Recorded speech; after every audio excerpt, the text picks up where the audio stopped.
മനു, ഞാൻ എത്ര നേരം വിളിക്കുന്നു. മനു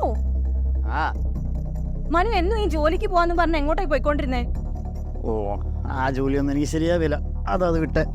മനു, ഇത് എത്രാമത്തെ ജോലിയാ മനു ഇങ്ങനെ കൊണ്ടുപോയി കളയുന്നത്? എന്റെ ഈ തുച്ഛമായ വരുമാനം കൊണ്ട് ഈ വീട് നടന്നു പോവാന്ന് പറഞ്ഞ ഭയങ്കര ബുദ്ധിമുട്ടുള്ള കാര്യമാണ്. നീ എനിക്ക് സമാധാനം തരുമോ? ഒരു ജോലി പോയാൽ അടുത്ത് അത്രേ ഉള്ളൂ. കൊള്ളാം മനു, എത്ര നിസ്സാരമായിട്ടാ പറഞ്ഞു കളഞ്ഞത്. ഒരു ജോലി കിട്ടാൻ ഇത്ര എളുപ്പമാണെന്ന് മനുവിന്റെ വിചാരം? ദേ മനു, നമുക്കൊരു പെൺകുഞ്ഞാണ് വളർന്നു വരുന്നതെന്നുള്ള ഓർമ്മ വേണം. നീ എന്നെ കൂടുതൽ ബോധവാനൊന്നും ആക്കണ്ട. എന്റെ കാര്യം നോക്കാൻ എനിക്കറിയാം. നിനക്കിത് എന്തിന്റെ കേടാ? ഏഴ് നേരം അവനോട് ഓരോന്ന് പറഞ്ഞു എന്തിനാ അവന്റെ സമാധാനം കളയണത്?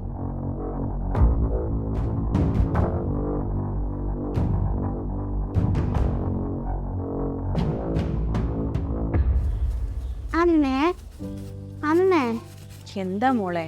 എനിക്ക് സ്കൂളിൽ പോകാൻ സമയമായതുകൊണ്ട് എന്റെ മുടി നീട്ടിത്തരോ? മോളെ, അച്ഛമ്മടുത്ത് ഒന്ന് പറയോ? അമ്മയ്ക്ക് ഒരുപാട് ജോലിയുണ്ട്. ഇത് കഴിഞ്ഞിട്ട് വേണം ഇനി ഓഫീസിലേക്ക് പോവാൻ. മോളെ, അച്ഛനോടൊന്ന് പറയൂ സ്കൂൾ വരെ കൊണ്ടാക്കാൻ.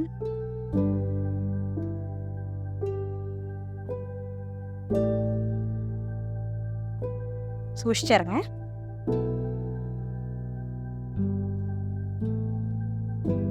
മനു മനു, മോളെ ഒന്ന് സ്കൂളിലേക്ക് ആക്കൂ. എനിക്ക് ഓഫീസിൽ പോകാൻ സമയേ. ഇങ്ങനെ മടി പിടിച്ചിരിക്കാതെ മോളെ സ്കൂളിലേക്കെങ്കിലും ഒന്ന് കൊണ്ടാക്കും മനു. എന്റെ വിധി, എല്ലാം ഞാൻ തന്നെ ചെയ്യാം. നീ എന്തിനാ എപ്പോഴും ഇതിന് അവനോട് ദേഷ്യപ്പെടുന്നത്? ഓ, എനിക്ക് ജോലിയുള്ളതിന്റെ അഹങ്കാര. അതെ, എന്റെ മോന് ഒത്തൊരു ജോലി കിട്ടാനായിട്ടല്ലേ? ഒത്ത ജോലിയോ? അതിനി എന്നാ കിട്ടാ? കുറെ നാളെ ഞാനിത് കേൾക്കാൻ തുടങ്ങിയിട്ട്. ഞാൻ പറഞ്ഞില്ലേ, ജോലിയുള്ളതിന്റെ അഹങ്കാര നിനക്ക്. അല്ലാപ്പൊ എന്തു പറയാനാ? ജോലി ഇല്ലാത്ത മകനെ സപ്പോർട്ട് ചെയ്യുന്ന ഒരു അമ്മ. ഒരു കാര്യം മാത്രം ഓർത്താൽ മതി, വളർന്നു വരുന്നൊരു പെൺകുഞ്ഞാ. ആ ബോധം ഉണ്ടായാൽ മതി രണ്ടുപേർക്കും. വാ മോളെ.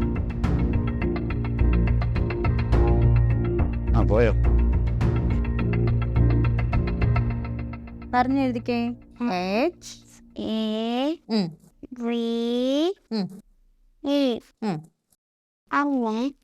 അടുത്ത മാസം എന്റെ സ്കൂളിന് ടൂറ് പോണുണ്ട്. അപ്പൊ ഞാനും കൂടി വെക്കോട്ടെ. അയ്യോ മോളെ, നമുക്ക് അടുത്ത പ്രാവശ്യം ടൂറ് പോവാം. അമ്മയുടെ കയ്യിൽ പൈസ ഇല്ലല്ലോ.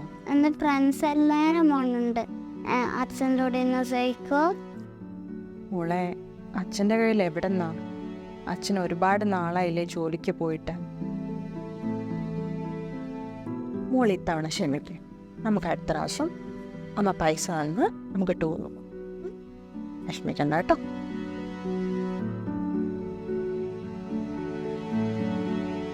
നിങ്ങൾക്കത് തോന്നുന്നുണ്ടോ? ദശലക്ഷക്കണക്കിന് ഹൃദയങ്ങളുടെ ആവേശം, സ്പന്ദനം. ഇത് ക്രിക്കറ്റ് ഫീവറിന്റെ ശബ്ദമാണ്. ICC ക്രിക്കറ്റ് ലോകകപ്പ് US-ലെത്തുമ്പോൾ അത് ലോകമെമ്പാടും തൂത്തുവരാൻ പോവുകയാണ്. എന്നാൽ എന്താണെന്ന് ഗസ് ചെയ്യാമോ? നിങ്ങളുടെ ഹൃദയം പോലെ എന്റെ ഹൃദയവും ടീം ഇന്ത്യക്ക് വേണ്ടി തുടിക്കുന്നു. ഞങ്ങളുടെ ചാമ്പ്യന്മാർക്കായി ഞങ്ങൾ ആഹ്ലാദിക്കുന്നു. പരിമാച്ച് ഉപയോഗിച്ച് നിങ്ങളുടെ ക്രിക്കറ്റ് അനുഭവം കാണികളിൽ നിന്ന് പങ്കാളിയിലേക്ക് ഉയർത്താനാണ്. എന്തുകൊണ്ടാണ് ഞാൻ പരിമാച്ച് തിരഞ്ഞെടുക്കുന്നത്? കാരണം ഇത് ആദ്യ നിമിഷം മുതലുള്ള ആസ്വാദനമാണ്. ജസ്റ്റ് ഒറ്റ ക്ലിക്ക് രജിസ്ട്രേഷൻ കൊണ്ട് നിങ്ങൾ പ്രവേശിക്കുന്നു. അവർ വിപണിയിൽ മികച്ച വിജയ സാധ്യതകളും അതിലുപരി പെട്ടെന്നുള്ള വിഡ്രോൾ ഓപ്ഷൻസും സാധ്യമാകുന്നു.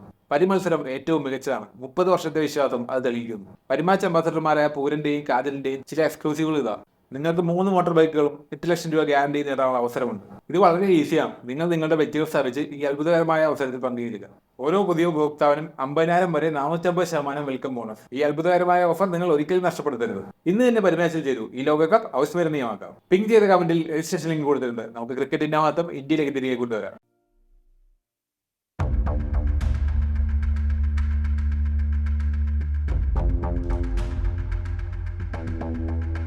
ഇന്നെന്താ ജോലിയൊന്നും അന്വേഷിച്ച് പോയില്ലേ? ഓ ഇല്ല, എനിക്ക് വേറെ കുറച്ച് പരിപാടി ഉണ്ടായിരുന്നു.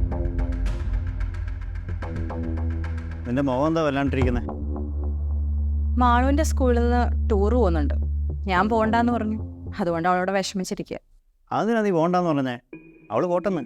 ആഹാ, അത് കൊള്ളാലോ. എന്നാ പിന്നെ മനു ഒരു കാര്യം ചെയ്യും, 3000 രൂപ കൊടുക്ക്, അവള് പോയിട്ട് വരട്ടെ.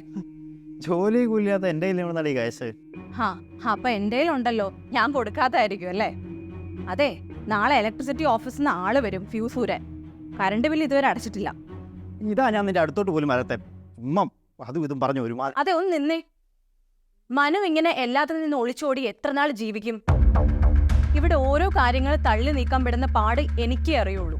എന്റെ തുച്ഛമായ വരുമാനം കൊണ്ട് എങ്ങനെയൊക്കെ കാര്യങ്ങൾ നടത്തിത്തീരുന്നതെന്ന് എനിക്ക് തന്നെ അറിയത്തില്ല. അവളുടെ ഒരു ബില്ലും ഓപ്പും ഇത് സമാധാനമില്ല.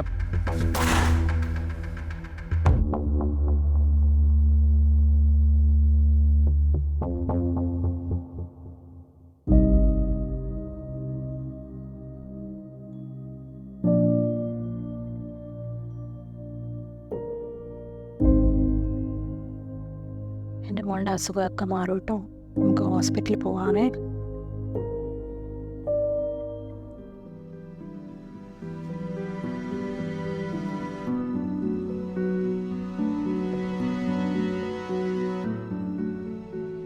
ഹലോ, മായയാണേ. എടി, എനിക്കൊരു 3000 രൂപയുടെ ആവശ്യമുണ്ടായിരുന്നു. മോൾക്ക് സുഖമില്ല.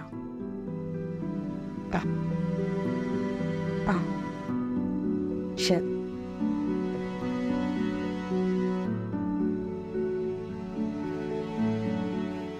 ദൈവമേ, എൻ്റെ മോളെ ഒന്ന് ഹോസ്പിറ്റലിൽ കൊണ്ടുപോകുമ്പോൾ എൻ്റെ കയ്യിൽ പൈസ ഇല്ലാണ്ടായല്ലോ.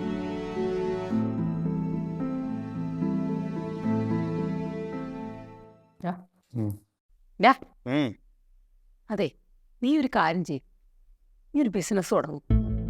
അതാവുമ്പോഴേ അവളുടെ ഇവിടുത്തെ ഭരണം അങ്ങ് നോക്കും. അമ്മ ഇത് എന്തറിഞ്ഞിട്ടാ ഈ ബിസിനസ് ഒക്കെ ചെയ്യണേ? കൈ നിറയെ കാശ് വേണം.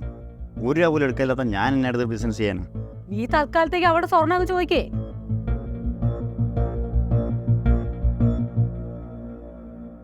ഡേയ്, ഒന്നവിടെ നിന്നേ.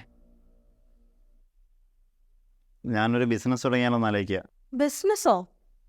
ആര്, മനുവോ? അതൊക്കെ അത്ര നിസ്സാരമുള്ള കാര്യമാണെന്നാണോ വിചാരം?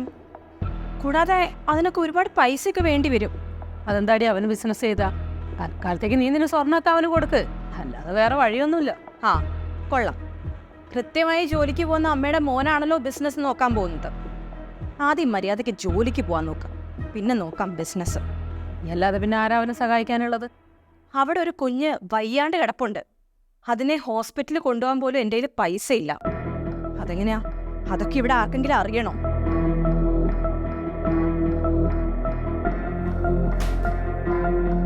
മതേല അമ്മയ്ക്ക്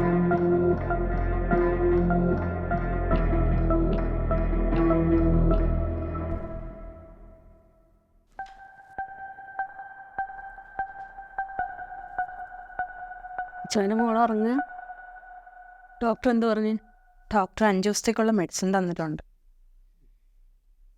നീ ഈ ജോലിക്ക് കൂടെ പൈസയൊക്കെ എന്ത് ചെയ്യുക? മോൾക്കൊന്ന് അസുഖം വന്നാൽ ഹോസ്പിറ്റലിൽ കൊണ്ടുപോകാൻ പോലും നിന്റെ കയ്യിൽ പൈസ ഇല്ല. അതിനും വല്ലവരോട് ഇറക്കണം. അതും പോരാഞ്ഞിട്ട് അവളുടെ ഒരു വീട്ടുഭരണം. എന്തായാലും പെട്ടെന്ന് ഇതിനൊക്കെ ഒരു അറുതി വരും, നീ കരുതിയിരുന്നോ.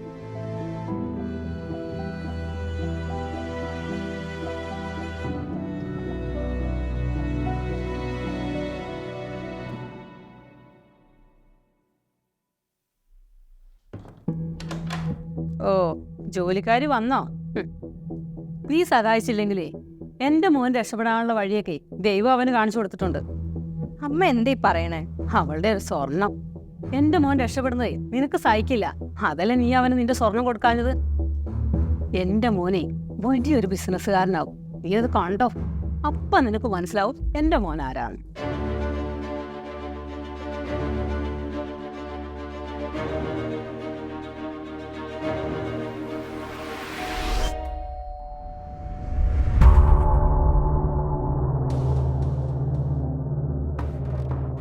മനുല്ലേ ഇവിടെ? ആരാ, മനസ്സിലായില്ലല്ലോ. അവൻ വരുമ്പോൾ പറഞ്ഞേക്ക് എൻ്റെ കയ്യിൽ നിന്ന് വാങ്ങിയ പൈസ മര്യാദക്ക് തന്നു തീർക്കാം. മനുവോ? പൈസയോ? നിങ്ങൾക്ക് ആള് തെറ്റിദ്ധരിക്കും. എനിക്ക് ആൾ മാറിയിട്ടില്ല. 1 മാസത്തിന് തിരിച്ചു തരാമെന്ന് പറഞ്ഞ പൈസയാണ്. ഇപ്പോൾ പൈസയില്ല, വിളിച്ചിട്ട് ഫോൺ എടുക്കണില്ല. അയ്യോ, എനിക്കിതൊന്നും അറിയില്ലായിരുന്നു ചേട്ടാ. എന്തായാലും അവൻ വരുമ്പോൾ പറഞ്ഞേക്ക് ഇന്നൊരാൾ വന്നിരുന്നു എന്ന്. ഇനി വരുമ്പോൾ ഞാൻ എങ്ങനെ ആയിരിക്കലും വരിക, മനസ്സിലായോ?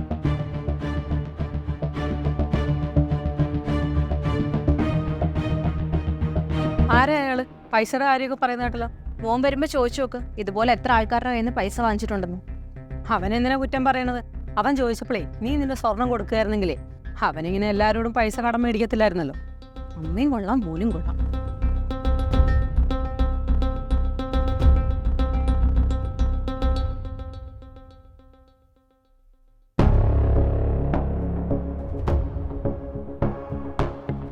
എവിടം വരെയായി നിങ്ങളുടെ പുതിയ ബിസിനസ്? അതെന്തിനാ നീ അറിയുന്നേ? അറിയണം, അറിയാതെ പറ്റില്ലല്ലോ ഇനി. എന്താ നോക്കുന്നേ? ഞാൻ കരുതിയത് നിങ്ങൾ നന്നായെന്നാ.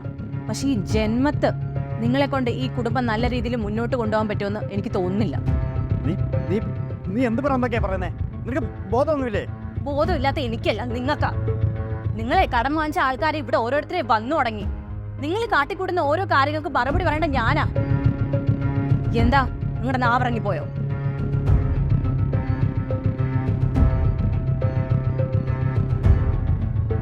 നിങ്ങൾക്ക് നമ്മുടെ കുടുംബത്തെക്കുറിച്ച് എന്തെങ്കിലും വിചാരമുണ്ടോ? ഈ നിൽക്കുന്ന കുഞ്ഞിനെ കുറിച്ച് നിങ്ങൾ ആലോചിച്ചിട്ടുണ്ടോ? ഇവിടുത്തെ ഓരോ കാര്യങ്ങളും തള്ളി നീക്കാൻ ഞാൻ എത്രത്തോളം കഷ്ടപ്പെടുന്നുണ്ടെന്ന് നിങ്ങൾക്കറിയോ? ഒരിറ്റ മനസാക്ഷി ഉണ്ടായിരുന്നെങ്കിൽ ഇന്നിങ്ങനെ ഒരു അവസ്ഥ ഉണ്ടാവില്ലായിരുന്നു. ഞാൻ നിങ്ങൾക്ക് വേണ്ടിട്ട് ഒന്നും പറയണ്ട. ഇത് കേൾക്കാൻ തുടങ്ങിയിട്ട് കുറെ നാളായി. ഇന്നുവരെ എന്നെ എന്റെ കുഞ്ഞിനും വേണ്ടി നിങ്ങൾ എന്താ ചെയ്തിട്ടുള്ളത്?